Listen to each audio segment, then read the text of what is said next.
yo en primer término aclarar, yo soy una jubilada de hace 5 años, no estoy en ninguna estructura del movimiento de jubilados, más allá de que me sumé a la plaza de mi pueblo desde el momento que se plantearon las movilizaciones, y que también, pues de casualidad o por afinidad o porque me pareció interesante, pues me sumé vuelta de las vacaciones de agosto, vi una iniciativa que había que era pues pensiones dignas, vidas dignas, y una marcha emulando la marcha de hierro de Bilbao hasta Madrid andando.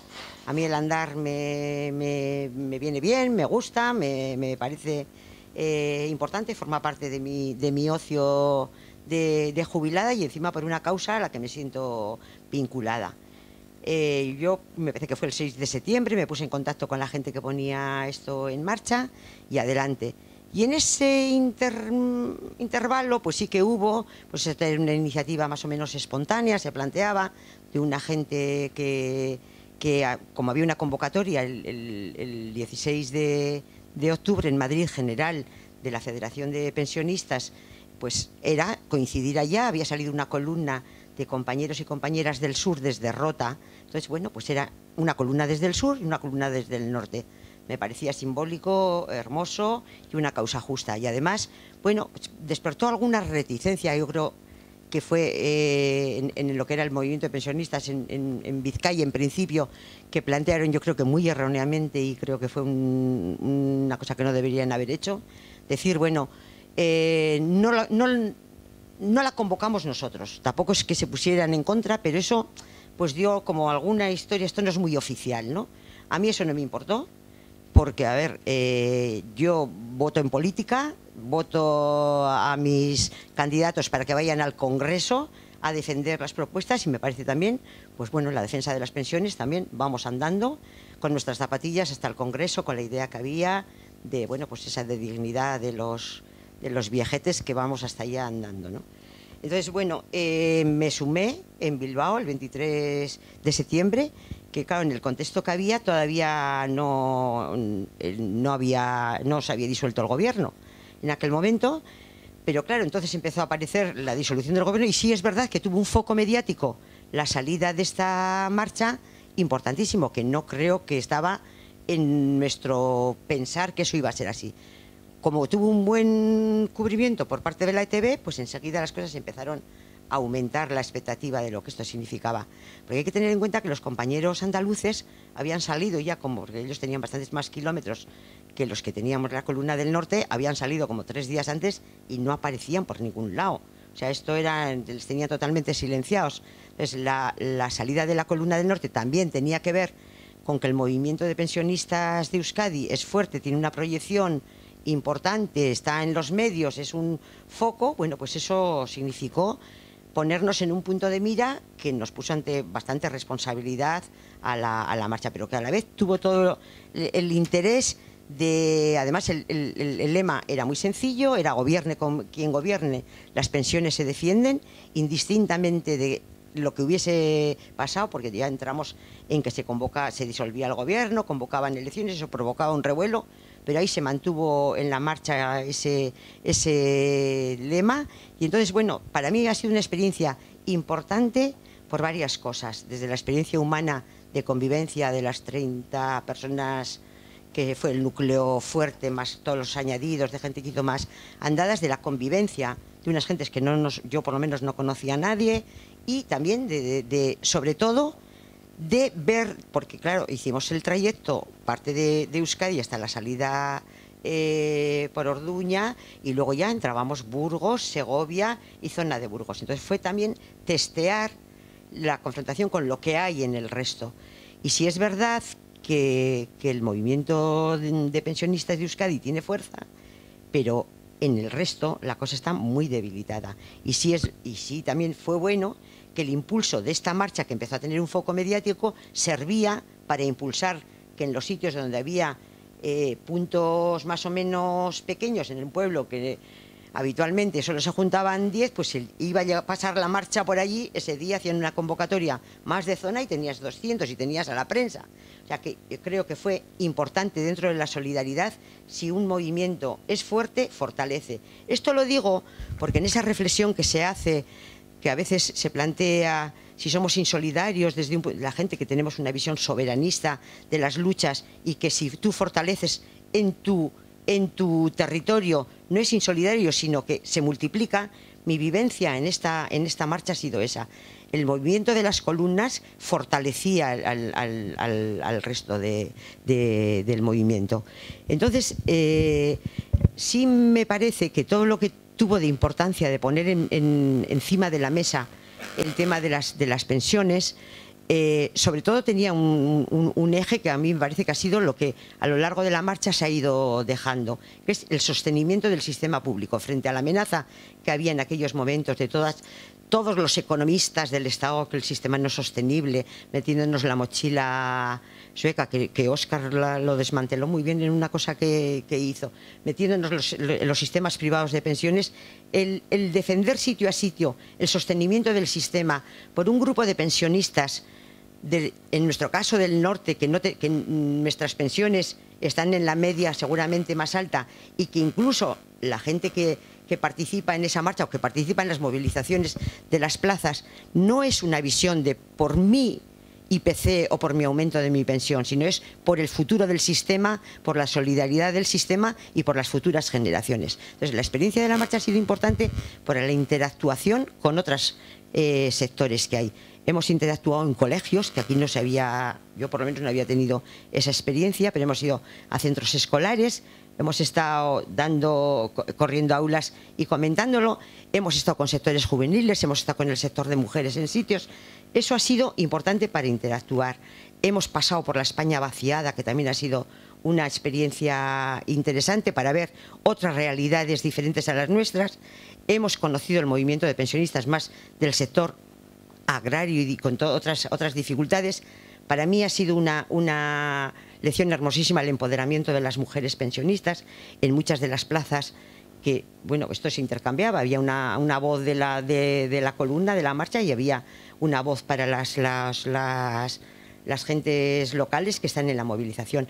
En muchas, quizá más que aquí, de las palabras las tomaban mujeres pensionistas con un protagonismo importante. Y también es verdad que el recorrido por todos los 23 días se ha pasado por pueblos de todos los colores políticos, y más de derechas que de otro ámbito. Y la acogida, bien sea porque aquí nadie quiere tener a los pensionistas en contra, o porque sí es verdad que consigues que sea una causa que quién va a estar en contra, pues las acogidas han sido buenas a todos los niveles. Eso no ha impedido que delante de un alcalde del PP y no sé qué, el discurso haya cambiado. Se ha hecho el mismo discurso, que el alcalde del pueblo que se actuase le tenías enfrente y era el del PP, que era alguno de Podemos, que también nos ha coincidido. Es decir, que eso ha sido también importante. A mí lo que más me preocupa es, bueno, la marcha tenía una función de punto de llegada y se acabó. Es decir, no teníamos más función, que llegábamos a Madrid, nos juntábamos las dos columnas y al día siguiente, el 16, había una convocatoria estatal, que nosotros no éramos los convocantes. Nosotros era una iniciativa que acababa y terminaba ahí, para poner encima de la mesa la defensa de las pensiones. Sí es verdad que las cosas adquirieron otros enredos, pues porque me imagino que la llegada no fue lo que nosotros esperábamos, el juntarse las dos columnas, porque me imagino que la COESPE, pues, la movilización en Madrid, se llenó la plaza, no pudimos llegar al Congreso, no, lo que se parecía que teníamos permisos, porque se iba a hacer un acto que simbólicamente era muy hermoso, de 1 a 1, solo nosotros íbamos a tener acceso al Congreso, pero depositábamos las zapatillas con el significado que tenían y reivindicábamos la dignidad de la marcha. Y bueno, pero bueno, en esos entremedios ha habido de todo. Para la gente que estamos pelados en política, pues ha habido intentos de capitalización, de apariciones de estas un poco estelares, bueno, en fin, que son las típicas. Yo personalmente tengo una vivencia hermosísima de otra forma de hacer las cosas. Tuve la oportunidad, con Iñaki Ruiz de Pinedo, que estaba en el Parlamento, que está en el movimiento de pensionistas, de ese acompañamiento en Madrid, en la manifestación, en la sombra, porque nos vinieron televisiones, porque a mí, casualidad, me habían cogido foco de televisión y entonces te viene y yo decía, el día 16 nosotros ya no somos nadie. Hay alguien que está en la COESPE llevando ese tema y Iñaki desde la discreción, y estábamos ya en campaña electoral. Es decir, los protagonistas eran los marchistas, eran los jubilados y no rentabilidades políticas. Para mí eso fue personalmente un ejemplo de coherencia y tengo que decirlo, porque ni lo he utilizado en campaña ni nada de nada, pero me ha parecido, frente a otros intentos que no me gustaron, de que importaba más el personaje político, que las cámaras iban a él que al marchista que estaba haciendo el esfuerzo. Pues eso lo tengo que decir porque fue un ejemplo de coherencia, de otra forma de hacer política, y bueno, pues me siento orgullosa de estar en principio de estar en la alternativa, de formar parte del proyecto de Euskal Herria Bildu y de que Iñaki esté en ese proyecto con esta forma de hacer las cosas. Me alegra mogollón porque aquí hay compañeros que hemos compartido esa vivencia, que en lo humano ha sido importantísima y que bueno, que quizá lo que más me preocupa es que una vez que desde esa marcha se han cumplido muchos de los objetivos, se han cumplido muchas de las expectativas que había, porque ha habido las elecciones, aunque haya sido la hostia la subida de Vox, eso ha propiciado, bueno, que no nos esperábamos que haya un gobierno de progreso, que empiece a tener fuerza las propuestas que estamos haciendo, que a los 2 días la primera propuesta que hayan hecho ya ha sido la subida de las pensiones. Bueno, no llegan a las cosas que se están planteando, pero bueno, es alentador. Ahora, no entiendo que se vea como una amenaza la fuerza, que sea fuerza el movimiento.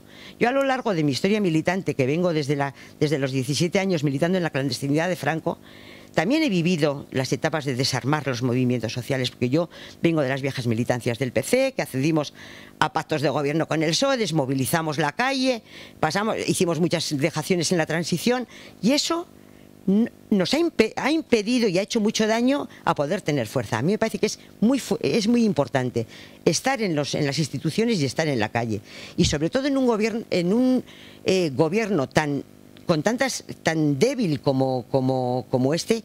La mayor fuerza que puede haber es que la calle y las reivindicaciones esté potente, esté fuerte. Por eso me duele que haya, o sea, la huelga se puede compartir, no compartir. Yo no voy a entrar que estos debates que me parecen, si la han convocado los pensionistas, la han convocado los sindicatos, la ha convocado la Carta Social, nos adherimos cada uno como lo vea, pero que hagamos visceralidad en contra, coincidiendo casi con la patronal. Eso no lo entiendo, la visceralidad no la entiendo. Entiendo que no estés de acuerdo con determinadas propuestas. Yo en mi vida laboral, fíjate, yo soy todavía, pese a mis discrepancias enormes, sigo siendo afiliada de comisiones obreras, porque vengo históricamente desde la conformación de comisiones. Y ha habido huelgas en las que no ha participado comisiones y yo estaba de acuerdo, o al contrario. Es decir, que a mí me parece que lo que no se puede, pero hacer beligerancia o ser casi el punta de lanza en contra es algo que me duele, sobre todo porque en lo que yo veo en mi pueblo, yo no estoy en Bilbao, yo estoy en Eibar, pero si en la plaza estábamos 200 personas cuando yo me fui a la marcha, que había mucho entusiasmo, cuando volví de la marcha, que ya había empezado las discrepancias y ya estamos quedando 50. O sea, eso es lo que me duele, porque creo que seguir siendo fuertes es lo importante y es lo que va a fortalecer a que en el gobierno puedan salir adelante cuestiones. En las reivindicaciones, pues no sé si voy a entrar, porque tengo aquí está Óscar, y yo solo quería hacer un poco mi visión emocional de este tema. Ni soy, eso que he aprendido en esta marcha, casi un máster en todo el tema de pensiones, porque ha sido interesante todas las charlas y todos los debates, pero lo más importante que me parece es que tenemos que, la huelga es importante, yo creo que empodera, que es bueno que los marcos de soberanía en un sitio fortalecen al resto, que eso no es insolidario y todo lo contrario, que si tenemos posibilidades en un sitio de hacer la revolución, hagámosla, que esa tendrá un efecto más multiplicador, y en este tema igual. Y bueno, pues no sé, luego dejo para el debate o no he hablado nada de reivindicaciones, pero yo creo que esas las he visto todos, ¿no?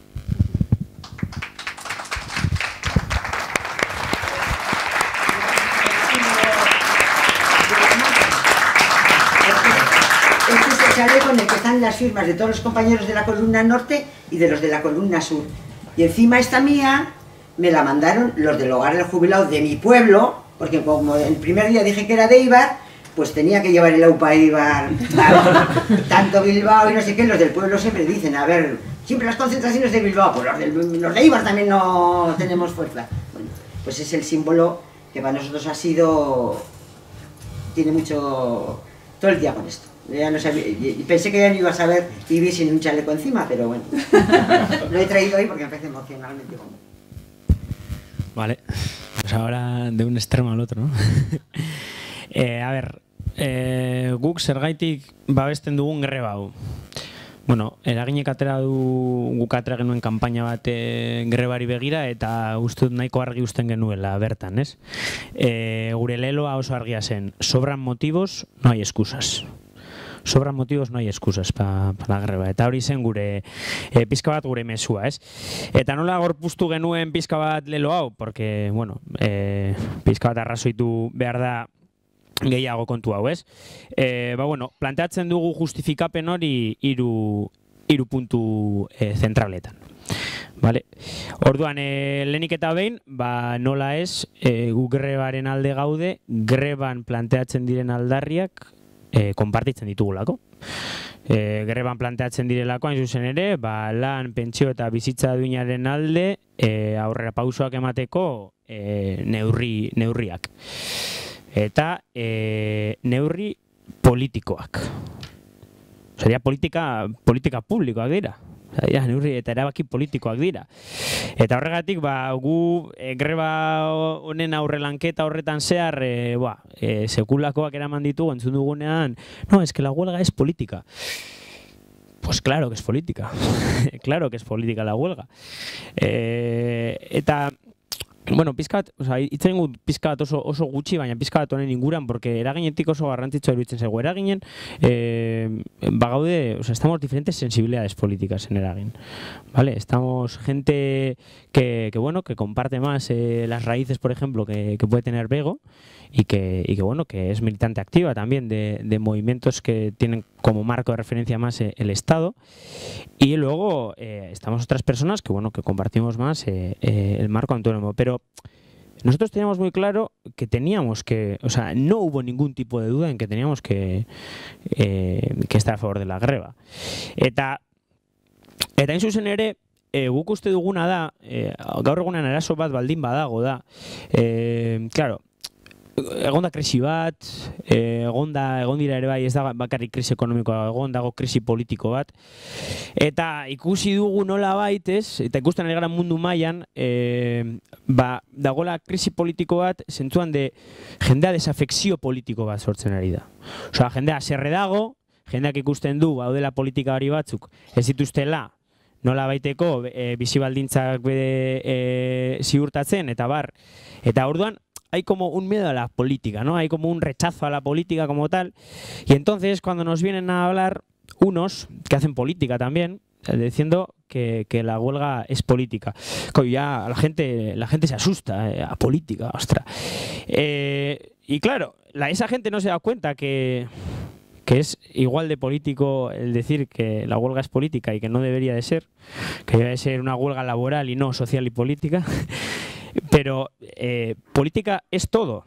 Y es decir, vivimos en una sociedad cada vez más despolitizada, pero es mentira que está despolitizada. Lo que pasa es que está politizada en favor de esos pensamientos hegemónicos, esos pensamientos neoliberales que quieren establecer algunos para que sigamos normalizando esta situación de precariedad. ¿Por qué? Porque es maquinaria ideológica que lo que quiere es que nosotros asumamos este estado de las cosas y que digamos, es lo que hay. Eta hain zuzen ere, horregatik guk inkonformismo horretatik esaten dugu no es lo que hay, baina gainera esaten dugu no es lo que hay hori ez dela izan behar zerbait abstraktua, porque batzutan guk bai daukagu sentsazio bat, ez? Gazten mugimenduan, askotan, gazteria mobilizatzen dela ez dakit, feminismotik, ekologismotik, gaztetxeetan eta bar, baina batzutan beldurra diogu ja konkrezioetara joateko. Eta, claro, konkrezioetara ez bagoaz, pues al final no se consiguen medidas concretas, no se consiguen triunfos, y entonces parece que no sirve para nada de lo que se hace. Orduan, nosotros en esta situación ideológica de normalización de la precariedad, hay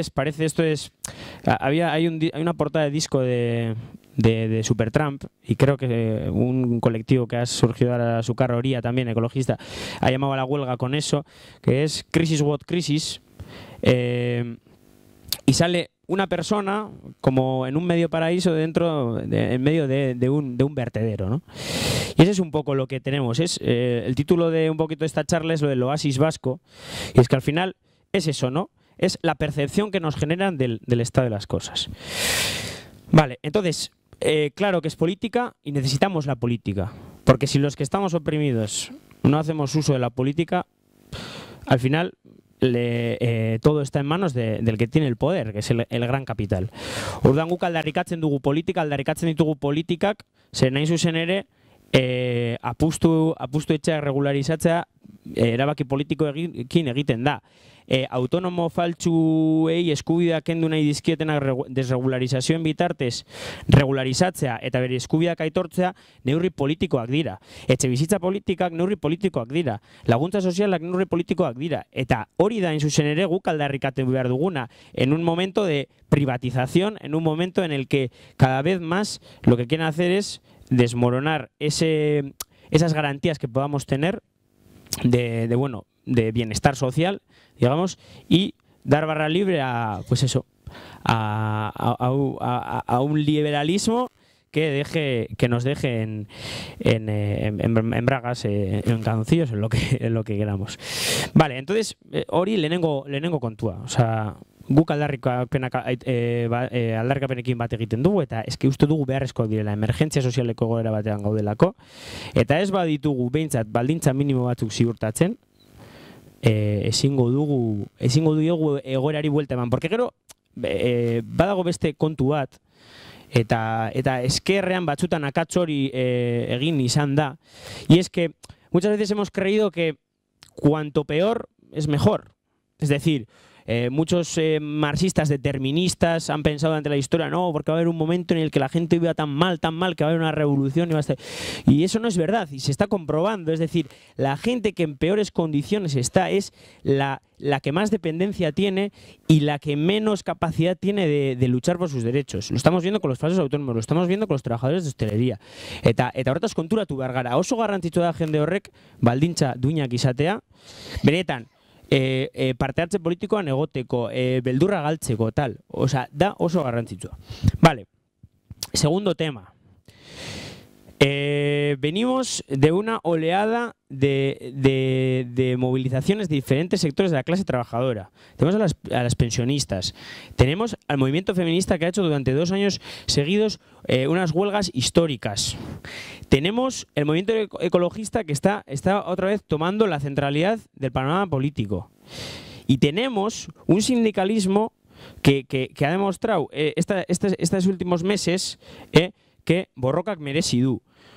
Hemos visto a Itunpeko ikastetxetako langileek nola irabazi duten. Ikusi ditugu los del metal de Vizcaya, que hemos estado con ellas y han conseguido algo muy grande después de tantos días de greba. Estamos, digamos, estamos subiendo ese nivel, ¿no?, de movilización, pero en todo eso falta algo que realmente le dé a esas diferentes luchas, le dé un sentido común, ¿no? O sea, azkenean guztio gara langile klasea, baina lortu behar dugu langile klase horrek batzea, zen azkenean guztioi eragiten dizkiguten gauzak dira. Osea, agia da sektore jakin batzuk direla, baina guztioi eragiten digut, eta orduan garrantzitsua da guztio batera jotze bat planteatzea momentu konkretu batean horrekin, ¿es? Entonces, algunos algunos a eso de romper con la sectorialización, que es importante desde la diversidad de las luchas, aceptando esas diversidades, pero uniéndonos por un objetivo común, algunos le llaman totum revolutum, que se ha comentado, algunos llaman totum revolutum. Pues a nosotros eso nos parece clase batasuna, eso nos parece solidaridad de clase. Eso es unir a la clase trabajadora para luchar por un futuro dignos todas juntas. Y por eso también es una de las razones esta, porque en Eragin si algo hemos reivindicado es esas alianzas, esa articulación de los diferentes sujetos que componemos la clase trabajadora. Y quiero hacer una pequeña mención de que realmente viene muy a cuento un término que yo por primera vez lo escuché cuando entré a la página web de Alternativa hace un montón de años, pues casi cuando se habría creado, y ahí se hablaba del socialismo multidimensional. Y o sea, en Eragin no podemos hablar de socialismo porque es verdad que bueno, hay diferentes visiones de lo que puede ser un proyecto político a largo plazo, pero sí que ese multidimensionalismo es también lo que tiene esta huelga, ¿no? Y vale, y por tercero y por acabar, guk uste dugu, honi guztiari gehitu behar zaiola, gazteria, gazte belaunaldi hau dagoela momentu historiko batean, oso garrantzitsua den momentu historiko batean. Hau da, gara lehenengo gazte belaunaldia bere gurasoak, baina txarrago biziko garen lehenengo gazte belaunaldia. Tenemos peores expectativas de vida que nuestra anterior generación. Es la primera vez, yo creo, en la historia en la historia que esto ocurre, ¿no? Y nosotros decimos, es que tenemos que conseguir que esta generación de gastes salga a la calle y se empiece a plantar ante estas ofensivas que estamos recibiendo. Tenemos que, digamos, hasi behar dugu gazte belaunaldi hau en el inconformismo. Inkonformismo horretan eta esatearena ez dugu onartuko etorkizune gabe uzten gaituen sistema hau, ez? Eta horregatik guk uste dugu oso garrantzitsua dela, duela 8 urte da ez dela egiten greba olokor bat Euskal Herrian, uste dugu badagola gazte belaunaldi batek jada bizi behar duela borrokaren gordintasuna eta borrokaren espresio gorenetarikoa dela greba bat. Eta bizi behar du langile klasearen sektore guztiekin batera eta ikusi behar du nola benetan hemen herri honetan badagoen komunitate bat, badagoen jende jakin bat ez duela, no quiere tragarse lo que nos quieren hacer tragar.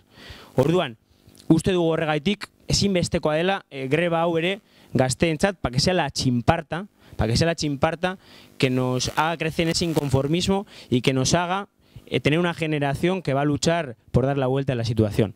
Orduan, hori zen pizka bat komentatzeko neukana.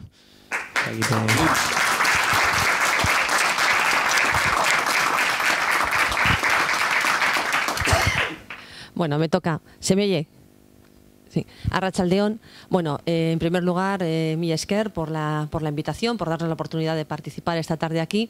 Bueno, a mí cuando se pusieron en contacto compas de Alternativa para darnos esta oportunidad, ¿no?, de participar hoy, nos decían, o un poco la propuesta que nos lanzaban era ver qué razones teníamos desde las feministas para apoyar la huelga, para estar en esta huelga, ¿no? Porque parece que en estos últimos días, en estos últimos tiempos, se estaba como cuestionando, pues bueno, no solamente los decían las dos compañeros que me han precedido, no solamente la necesidad de la huelga, sino también, bueno, ¿no?, y sobre todo además, como decía Bego, con una actitud bastante beligerante, ¿no? Porque comentábamos antes que los posicionamientos son libres y respetables, pero no esa actitud también de beligerancia en contra de, ¿no? Bueno, pues yo pensando en estos días y un poco también con lo que decía Gaiska, pues bueno, las razones que tenemos las feministas para apoyar la huelga, teniendo en cuenta las dos últimas grebas que hemos hecho en los dos últimos 8 de marzo, ¿no? Pues bueno, ahí hemos aportado algunas de las muchas que podemos tener para poder participar también en esta, ¿no?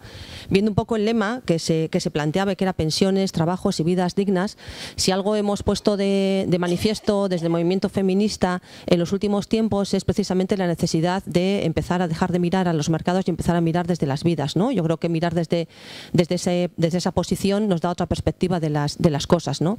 Y un poco desde el poder o desde, bueno, como lo queramos llamar, ¿no? Nosotros desde la economía feminista llamamos esa cosa escandalosa, ¿no?, que no sabemos a veces muy bien cómo definir, pues existe mucho interés siempre de mirar desde el mercado, ¿no? Y siempre desde lo que produce y solamente lo que produce y solamente lo que es productivo y solamente lo que se puede contabilizar en términos económicos y monetarios tiene valor y lo que no, no. Y un poco desde ahí, si nosotras miramos un poco el lema, ¿no? Y hablábamos de pensiones y vamos un poco a los datos, ¿no? Que a veces los datos no nos dicen todo, pero sí nos dan un poco una perspectiva de cómo están las cosas, pues vemos que efectivamente, mirando desde las pensiones, la situación o la posición que ocupamos ahí las mujeres, pues es de clara desventaja. Antes Bego también comentaba algo, ¿no? Está claro que en estos momentos las cifras nos dicen que casi pues 7 de cada 10 personas perceptoras de las pensiones más bajas somos mujeres, ¿no? Por otro lado, si hablamos de trabajos, desde la economía feminista a nosotras sí que nos gusta diferenciar entre trabajos y empleos, ¿no? Y quizás en el lema hubiéramos utilizado más el término empleo, ¿no? Lo quiero hacer como una crítica constructiva, pero un poco por explicarnos, ¿no? ¿Por qué diferenciamos entre empleo y trabajos? ¿No? Porque entendemos que el empleo son aquellos trabajos remunerados, aquellos trabajos a través de los cuales obtenemos un salario y una contraprestación económica y que están dentro de lo que sería el mercado formal, ¿no? Pero para nosotros los trabajos son otra cosa.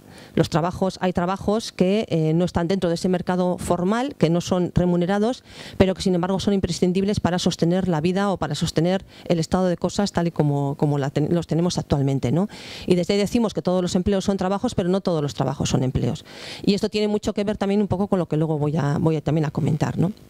Y luego el tema de las vidas dignas, pues bueno, lo que comentábamos, ¿no? Desde esa perspectiva de economía feminista que abogamos y que reivindicamos el hecho de poner las vidas en el centro con todo lo que eso significa, pues nos parecía también muy importante que dentro del lema que se planteaba para esta huelga del próximo jueves aparecía también el término de unas vidas que merezcan la pena o la alegría o como lo queramos llamar de vivirse, ¿no? Entonces, bueno, cuando hacíamos este análisis un poco desde esta perspectiva, ¿no? Y veíamos un poco estas cifras que comentaba, yendo al tema de los empleos, estamos viendo que en estos momentos la realidad que enfrentamos las mujeres en la comunidad autónoma vasca es que prácticamente 8 de cada 10 empleos a tiempo parcial están ocupados por mujeres. Nos encontramos con la brecha salarial, nos encontramos con un montón de dificultades que enfrentamos día a día las mujeres en los empleos, que a día de hoy subsisten, ¿no? Yo ahora que estaba viendo ahí Alba ahí al fondo, digo, pues bueno, ¿cuántas mujeres todavía seguimos yendo a entrevistas de trabajo donde se nos plantea a nosotras y no a ellos o a vosotros si tenemos una perspectiva de maternidad o no, para poder decidir si tenemos acceso o no a ese empleo o en qué condiciones vamos a tener acceso o no, ¿no? Entonces todas estas 3 cuestiones siguen vigentes hoy en día, a pesar de que se nos quiera a veces, como decía Gaisca, generar como un panorama como de todo maravilloso y de una falsa idea de igualdad que luego en la práctica cotidiana no existe o no es real, ¿no? Entonces, todas estas cifras nos dan una perspectiva de lo que estamos enfrentando actualmente las mujeres, ¿no? Y que ya no tiene que ver solamente con esos lemas o esas reivindicaciones históricas y más antiguas, ¿no? De, pues bueno, el techo de cristal, la brecha salarial, etcétera, que también existen y las seguimos reivindicando, pero que ahora tienen más que ver también con ese suelo pegajoso, ¿no? Con esa precariedad diaria, cotidiana que vivimos las mujeres, ¿no? Y cuando vamos a hablar también de cifras sobre prestaciones sociales, también estamos viendo que ahí la presencia de las mujeres sigue siendo mayoritaria. Y que nos encontramos con mujeres con cargas familiares que asumen en solitario, familias monoparentales, o nos encontramos con mujeres pensionistas con pensiones de miseria que al final tienen que tomar, no queda otra alternativa que acceder a prestaciones sociales que puedan de alguna manera dar pues un pequeño plus para poder sostener las necesidades básicas cotidianas, ¿no? Y en todos estos ámbitos, cuando hablamos de cifras, estamos viendo que las mujeres tenemos presencia mayoritaria. Si eso no es causa o motivo suficiente para apoyar esta huelga, pues bueno, para nosotras desde luego sí lo es, ¿no? Y cuando nosotros analizamos un poco todas estas cifras, no nos quedamos solamente en ese panorama, ¿no? De decir, bueno, pues qué desolador, que efectivamente cómo están actualmente las cosas, sino que queremos ir un poco a las causas, porque nos parece que si nos quedamos solamente en las consecuencias y no nos vamos a las causas, pues el diagnóstico que vamos a hacer no va a ser del todo certero y tampoco las herramientas o las medidas que entendemos que se tienen que implementar para dar un vuelco o para revertir este estado de cosas, ¿no? Y para nosotros, a mí me ha parecido muy curioso en la charla, ¿no? Cuando estaba viendo la conexión que existe, decía Bego al principio, ¿no? Cuando nosotros estamos reivindicando las pensiones, no estamos peleando por nuestras pensiones, que igual ya las tenemos, ¿no?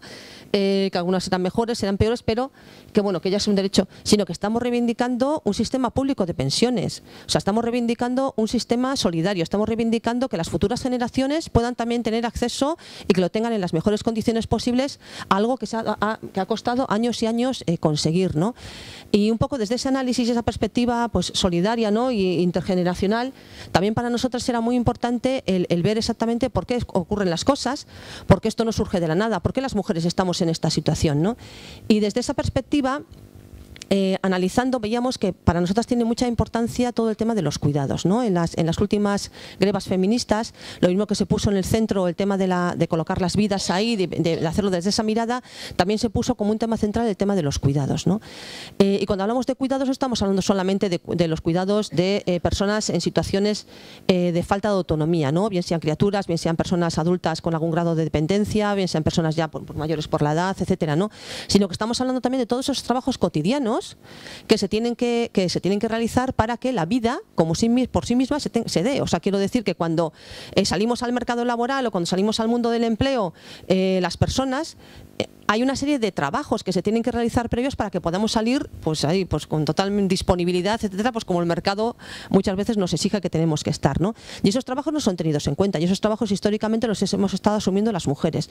Trabajos de cuidados más intensivos, como decíamos, pero también es otro tipo de trabajos, ¿no? Y nos parece muy importante porque todos esos trabajos que estamos asumiendo históricamente las mujeres y que lo estamos asumiendo más con una carga de responsabilidad a veces casi en exclusiva o desde luego con una falta de corresponsabilidad por parte de los hombres y por parte del Estado, por parte del mercado y todo lo que queramos sumar, eso trae consecuencias y nos pasa factura a nosotras, ¿no?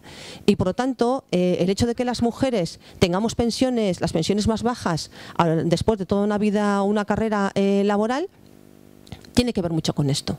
Si analizamos posiblemente la vida de muchas de estas mujeres que tienen pensiones tan bajas, os aseguro que la inmensa mayoría de ellas a lo largo de esa vida han tenido tareas de cuidados que asumir.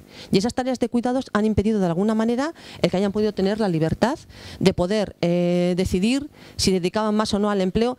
Ojo, no estamos diciendo con esto, ni estamos idealizando tampoco que lo que haya que hacer sea, bueno, como que el mundo del empleo es maravilloso, quiero decir, o sea, no es eso tampoco lo que queremos decir, ¿no? Pero sí dar esa visión de empezar a cuestionarnos el por qué están las cosas así, ¿no? Y en estos momentos, para nosotras es muy importante, porque estamos viendo, ¿no? Yo personalmente, antes cuando me presentaba Diana, una de las partes más importantes de mi militancia tiene que ver con las trabajadoras de hogar y de cuidados. Y en estos momentos, una parte muy importante de las necesidades de cuidados que tenemos para resolver en esta sociedad vasca se están resolviendo a través de la contratación de empleo doméstico y la contratación de empleo doméstico en condiciones absolutamente precarias, penosas y en muchas ocasiones de casi esclavitud, ¿no? Y esto nos tiene que parar y llevarnos a pensar sobre cómo estamos resolviendo todo esto, ¿no? Y que si no somos capaces de, como sociedad, empezar a replantearnos todo este tipo de cuestiones, difícilmente vamos a poder solventar muchas situaciones que estamos enfrentando de desigualdad y de falta de derechos por parte de las mujeres, ¿no? Y desde ahí, lo mismo que desde las pensionistas se está reivindicando un sistema público de pensiones, lo mismo que por parte de los jóvenes se está reivindicando también en muchas ocasiones pues un sistema de educación público de calidad para todas las personas, lo mismo que estamos reivindicando una salud, una sanidad pública. ¿Para cuándo vamos a empezar a reivindicar también un derecho colectivo al cuidado? ¿Para cuándo vamos a empezar a reivindicar que los cuidados son responsabilidad, derechos y necesidades de todas las personas? Y que si no empezamos a distribuir todo lo que esto significa en claves de justicia y en claves de equidad y en claves de corresponsabilidad para todos y todas, pues difícilmente vamos a poder acabar con todas estas desigualdades que enfrentamos las mujeres, ¿no? Eso es un poco lo que nosotras desde nuestro posicionamiento reivindicamos. Cuando estamos hablando de todo el tema de empleo de hogar y de cuidados, voy a dar algunos datos que nos pongan un poco en alerta de lo que estamos viviendo actualmente. Estamos en una sociedad que es la sociedad vasca, que es una sociedad envejecida y que además es una sociedad que en los próximos años la perspectiva no es mucho mejor. Nos están hablando las cifras que de aquí a 10 años la tercera parte, el 30% de la población vasca va a ser mayor de 65 años y por lo tanto estamos enfrentando un problema que no es coyuntural, sino que es estructural y que además va a ir creciendo, ¿no? ¿Cómo nos vamos a organizar socialmente para hacer frente a todo esto?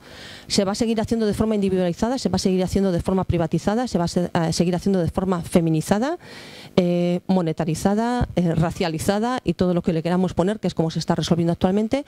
¿O socialmente nos tenemos que organizar de otra manera para resolverlo, ¿no? A mí me da muchísima tristeza cuando sigo viendo que las nuevas generaciones de mujeres, a pesar, como decíamos, de esa falsa idea de igualdad que perdura durante unos años, desde luego se rompe y se quiebra totalmente cuando aparecen necesidades de cuidados. Yo lo veo cotidianamente, es decir, que vivimos en ese falso oasis de igualdad, pero en el momento en que aparece una criatura, en el momento en que aparece una persona adulta que necesita de cuidados, etcétera, para las mujeres se nos quiebra absolutamente la vida, ¿no? Y eso tiene consecuencias, como decíamos, y pasa factura concreta en nuestras vidas, en nuestros derechos, en todas las responsabilidades que asumimos, en nuestra salud, en nuestro ocio, absolutamente en todo, ¿no?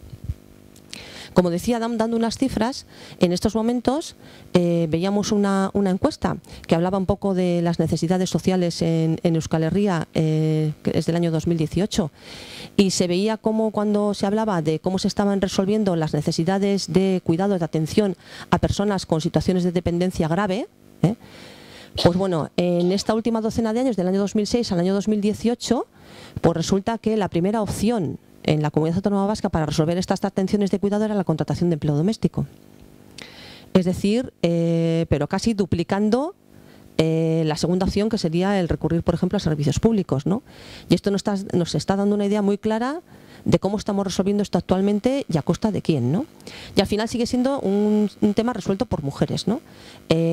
Históricamente por las mujeres, cuando lo hemos hecho de forma no remunerada cada una en nuestras casas, en esos momentos también por muchas mujeres que seguimos asumiendo una carga mucho más importante de responsabilidad, y también por otras mujeres que vienen cruzando fronteras, que vienen de otros territorios para asumir ese tipo de cargas, ¿no?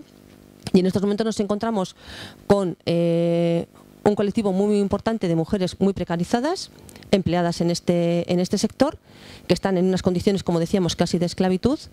Una parte muy importante de ellas en régimen interno. Cuando hablamos de régimen interno estamos hablando de mujeres que duermen en las casas donde están prestando servicios, mujeres que están 24 horas al día, 7 días a la semana a disposición de la parte que les contrata para atender y para cuidar, mujeres que en estos momentos no solamente es que la legislación no las ampara y que tienen una legislación infraprotectora y que no cubre ni de lejos todos los derechos que tienen el resto de trabajadores y trabajadoras, sino que además los derechos mínimos que se les reconocen tampoco existen mecanismos para que se cumplan en la práctica, no existen mecanismos de control, no existen mecanismos de sanción, y esto nos lleva, pues bueno, a una forma de resolver todas estas necesidades desde nuestro punto de vista insolidarios, injustos y bueno, pues que no puede seguir siendo de esta manera, ¿no? Que de alguna manera yo desde el movimiento feminista sí quisiéramos que esta huelga también sirviera para hacer ese toque de atención, ¿no? No solamente hablar de empleos formales o como algunas veces pensamos, ¿no? Pues bueno, de sectores de actividad más normalizados, entre comillas, sino también de esta otra parte, ¿no? De sectores que no están organizados, que es muy difícil de organizar, que no están estructurados, que bueno, que están a los márgenes absolutamente de todo el sistema, ¿no? Y que de alguna manera también tenemos que ser inteligentes y tenemos que ser bueno, pues lo suficientemente ambiciosos y ambiciosas para ver de qué manera los podemos también atraer, para hacer sentir que esta huelga también, esta greva también es de estas personas, ¿no? De estas mujeres. Yo creo que en las dos últimas grevas feministas se ha hecho un intento muy importante para acercarnos a estos colectivos de mujeres precarias, de mujeres empobrecidas, de mujeres que están absolutamente al margen de todo, bueno, pues de lo que consideramos o de lo que es el sujeto político habitual de cuando hablamos de las grevas más tradicionales, más históricas, ¿no? Y yo creo que también en esta huelga debiéramos hacer también ese intento, ¿no? De hacer también que las personas que a veces se sienten un poco al margen, ¿no? Que esto les pilla un poco de lejos, porque no, pues bueno, hacer ese intento también de que esta huelga, esta greva también la vivan como propia y como suya, ¿no? Y bueno, pues un poco desde ahí, desde el movimiento feminista, pues eso, entendíamos que las razones para nosotras eran más que suficientes, que si lo han sido durante estos 2 últimos años, pues esta también era una oportunidad también para salir a las calles y para también sacar de nuevo las reivindicaciones, y que más allá de que tengamos que seguir trabajando conjuntamente para ver cómo hacemos esa labor, bueno, un poco de de unir, ¿no?, las diferentes luchas y las diferentes...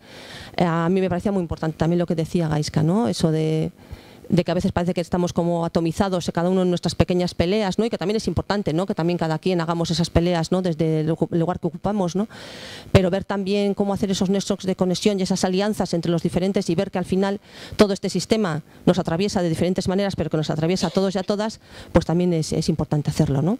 Así que nada, pues nos veremos en las calles.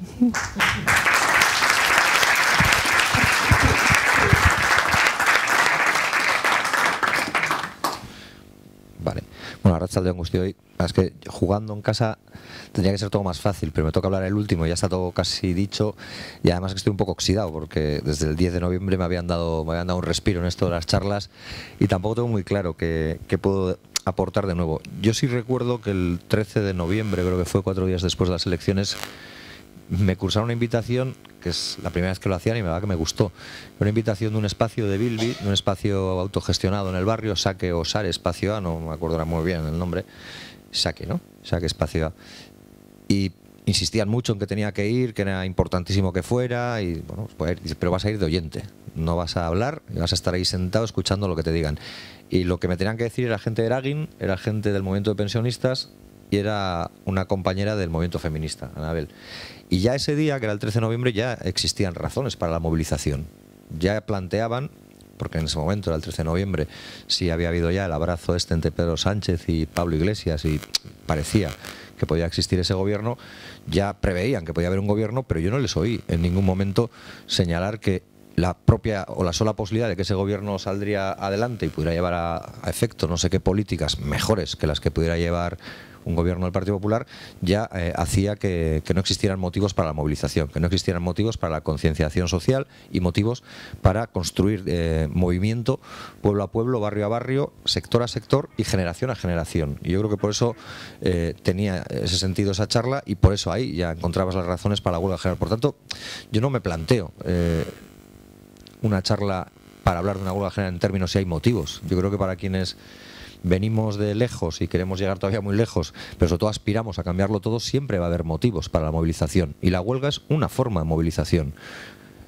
No somos convocantes, los convocantes son la Carta de Derechos Sociales, así que como actor político que somos, tanto como alternativa como Euskal Herria Bildu, lo que nos toca es acompañar la movilización y quizás dar respuesta así, pues aparte, por ejemplo, de la gente que fue mucha, que me escribió después del discurso del Congreso de los Diputados de hace unos días.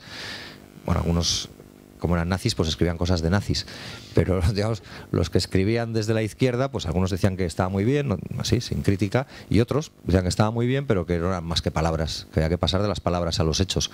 Bueno, pues yo creo que el día 30 había una oportunidad de pasar de las palabras a los hechos, había una oportunidad de salir a las calles y de hablar de las personas racializadas, de hablar de las Kellys, hablar de las trabajadoras del hogar, hablar de las huelgas de residencias, hablar de los trabajadores del metal, de la dignidad de la clase obrera, hablar de todo lo que en 7 minutos dijimos y que se va a ver en las calles de Bilbao con sus caras, con sus contornos y seguramente con sus vidas vividas y con las vidas que sean dignas de ser vividas. Por lo tanto, esa es la motivación principal. Entiendo que para cualquier persona, milite o no milite en una formación política, sindical o social, pero que se sienta de izquierdas para apoyar la huelga general.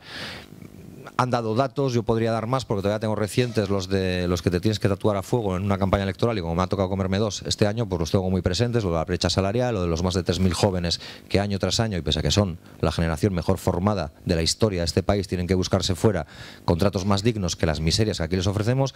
Me ha tocado hablar mucho de la gente de Globo, de Deliveroo, de los falsos autónomos y de las condiciones que soporta la gente joven en la hostelería. Me ha tocado hablar mucho también de la brecha salarial.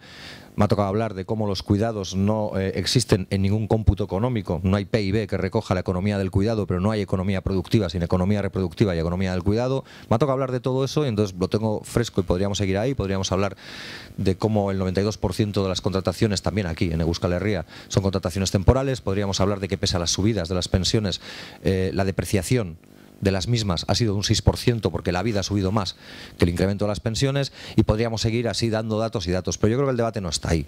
El debate no está en cuántos datos damos, sino en qué les preocupa, qué les inquieta de esta huelga. Porque yo tengo la sensación de que durante mucho tiempo, y algo mal, o muchas cosas mal seguro, hemos hecho desde la izquierda, quienes nos gobiernan o quienes no quieren que nada cambie o que no cambie demasiado han conseguido inocularnos a todos y a todas una especie de complejo del tío Tom.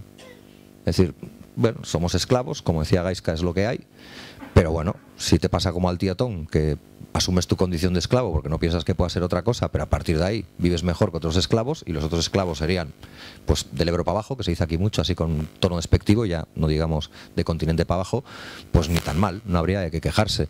Y yo creo que hay que romper esa lectura, y yo creo que les molesta que aquí haya gente en esta sociedad, en este oasis, en esta realidad que es equiparable con Suecia y los países nórdicos, como nos dice el Endacari u otra gente cuando tiene ocasión, pues hay gente que considera que se tiene que vivir todavía mejor, y que la riqueza hay que repartirla, y que el trabajo tiene que ser digno, y que si no hay trabajo digno no podrá haber en el futuro pensiones dignas, y que además el trabajo y las pensiones dignifican, pero no son el fin de ninguna vida, sino que dignifican la vida, que la vida es mucho más que los trabajos. Quizás ahí tenía más razón Lafargue que algunos marxistas, ¿no?, cuando decía aquello del derecho a la pereza.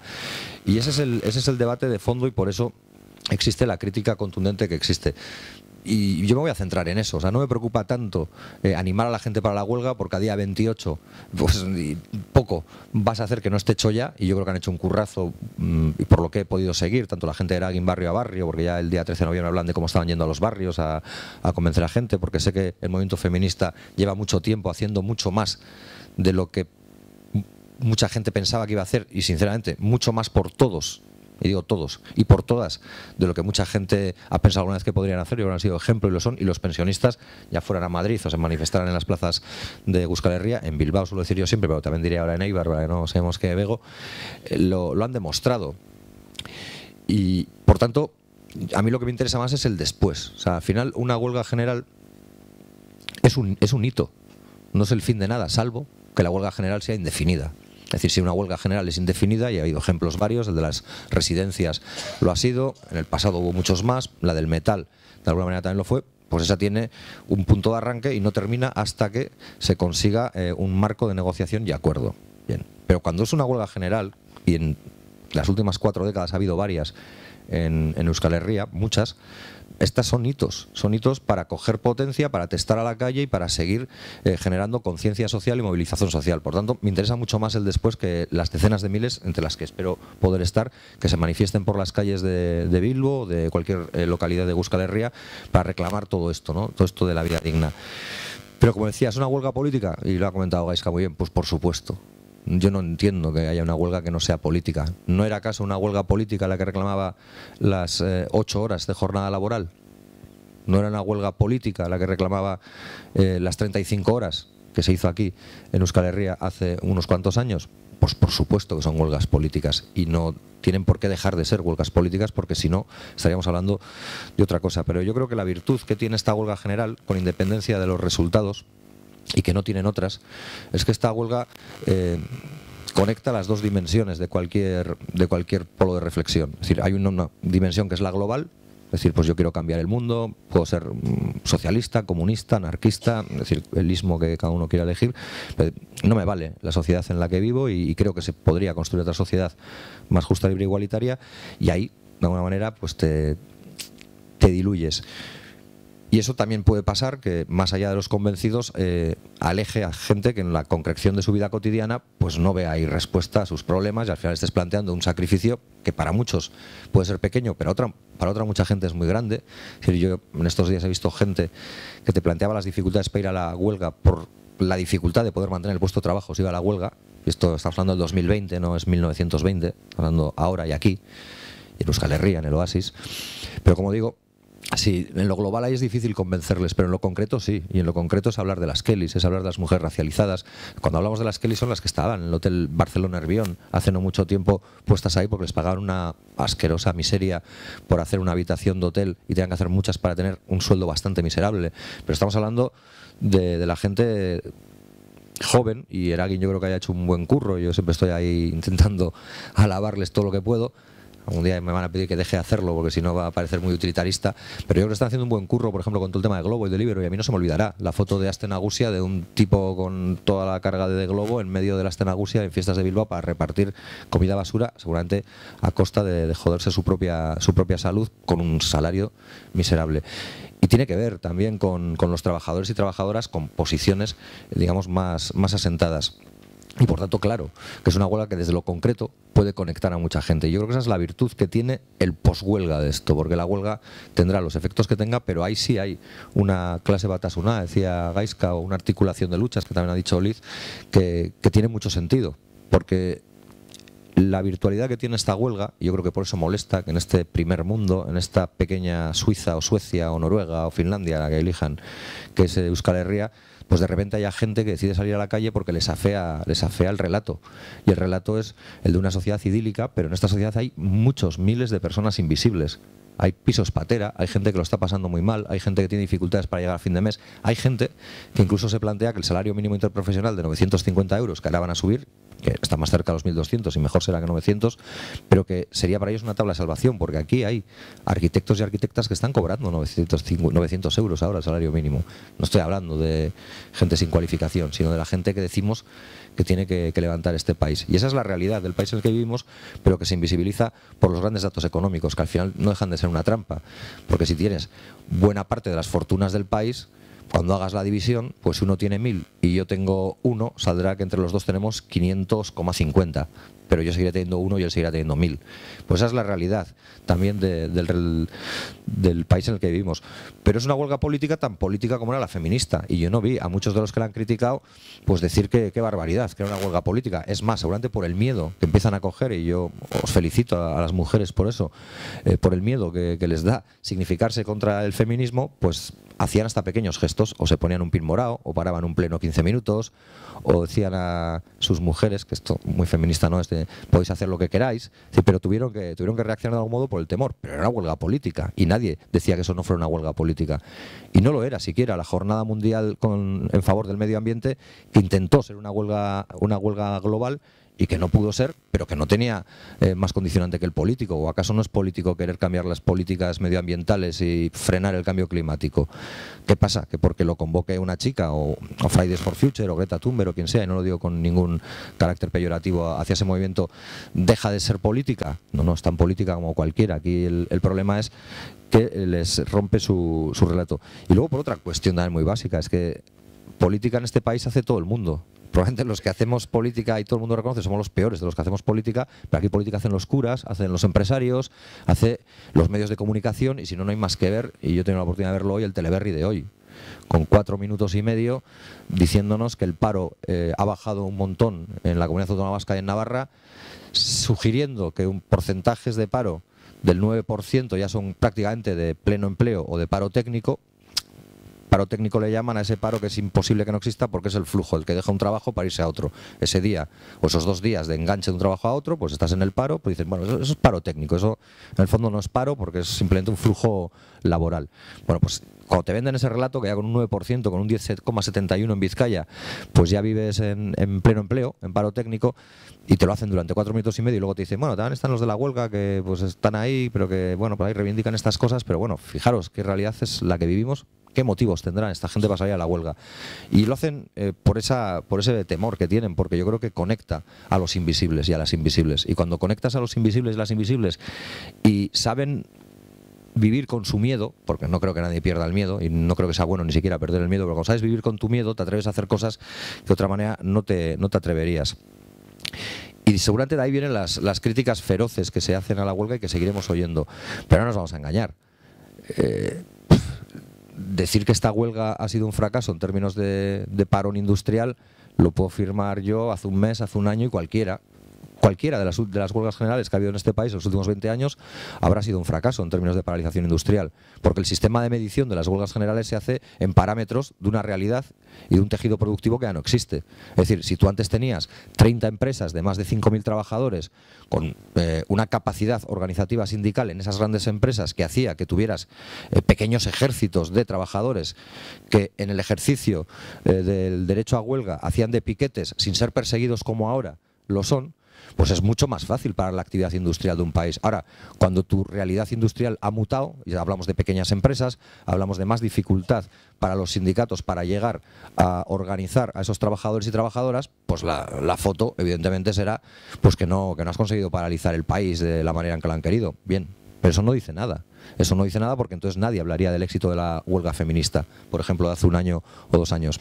Seguramente la huelga feminista, que fue increíble y que además sitúa a Bilbao, pues como a los bilbaínos nos gusta decir, en el epicentro mundial, y salió en el New York Times, en no sé cuántos sitios, y fue calificada como un éxito y nadie se atrevió a decir lo contrario. Seguramente que en picos de descenso de la electricidad y de paralización del tejido productivo del conjunto de la sociedad no fue absolutamente relevante, pero fue un éxito. ¿Y con esto qué quiero decir?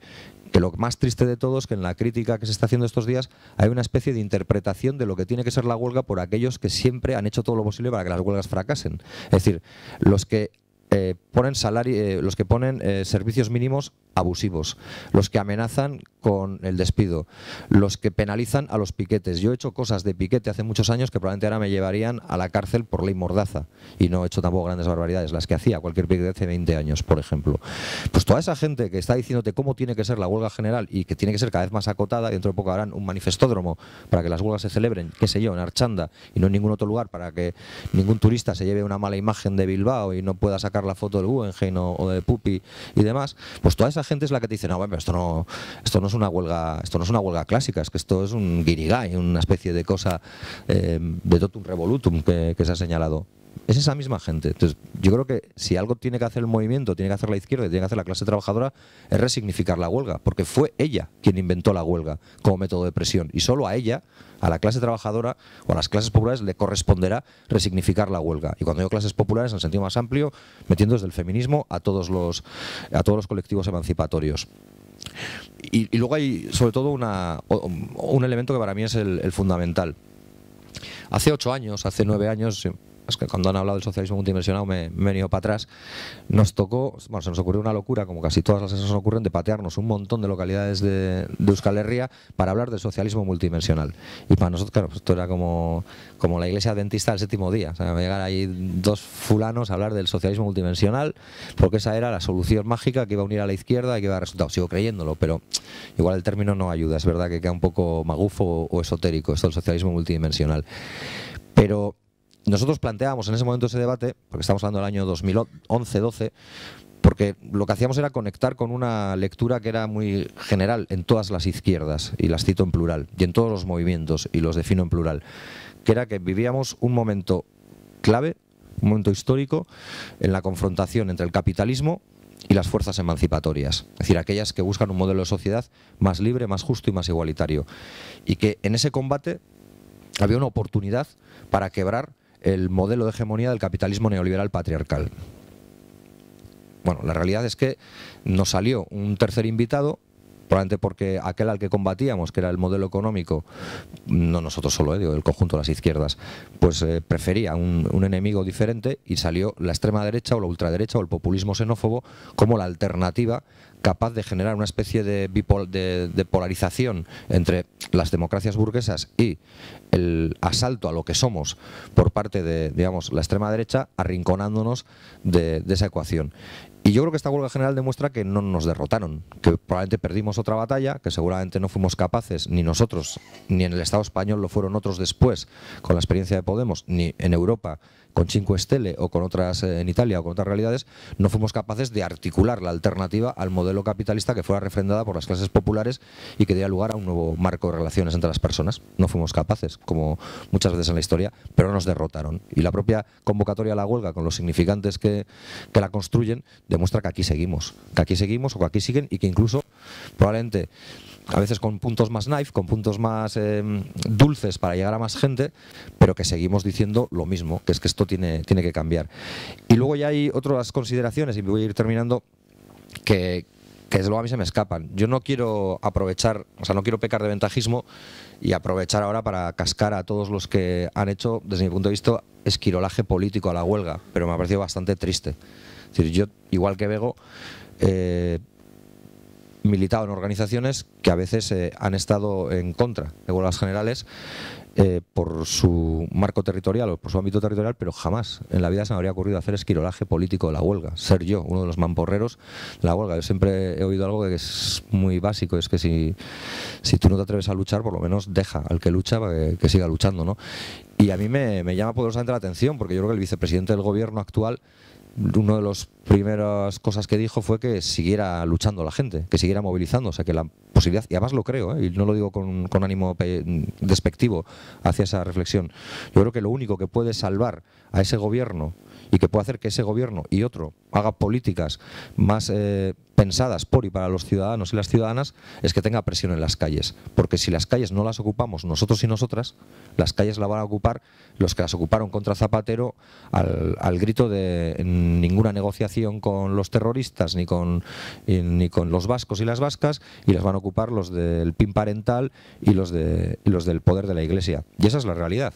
Por tanto, me sorprende también que exista esa posición tan reactiva, pero sobre todo en el poder, porque bueno, yo creo que eso es un error y espero que lo rectifiquen, y además porque he dicho que no iba a hacer sangre, y luego esto es cuando dices no quería hablar de, y luego acabas crujiéndoles, o sea, lo voy a dejar ahí, voy a intentar ser justo y lo dejo ahí, pero yo creo que quienes nos gobiernan, yo creo que sobre todo la molestia principal que tienen es que les desnuda sus incapacidades, sus limitaciones y su propia falta de voluntad, porque muchas veces, si la huelga es, como decía, global, cambio climático, si se hubiera organizado así o si se organiza, y no es descartable, o la huelga, las huelgas feministas, bueno, es decir que la responsabilidad también se puede diluir. Entonces, volvemos a hacer otra vez la del esclavo peor tratado que tú. Entonces dices, no, pues lo que hay que acabar es con la ablación del clítoris, hay que acabar con las barbaridades que se hacen en África contra las mujeres. Ya luego de la brecha salarial ya hablaremos otro día, pero viendo lo mal que están esos, eso es lo primero. Ahora, cuando tú planteas este otro esquema, les estás poniendo dificultades, pero sobre todo, y para mí es una de las claves,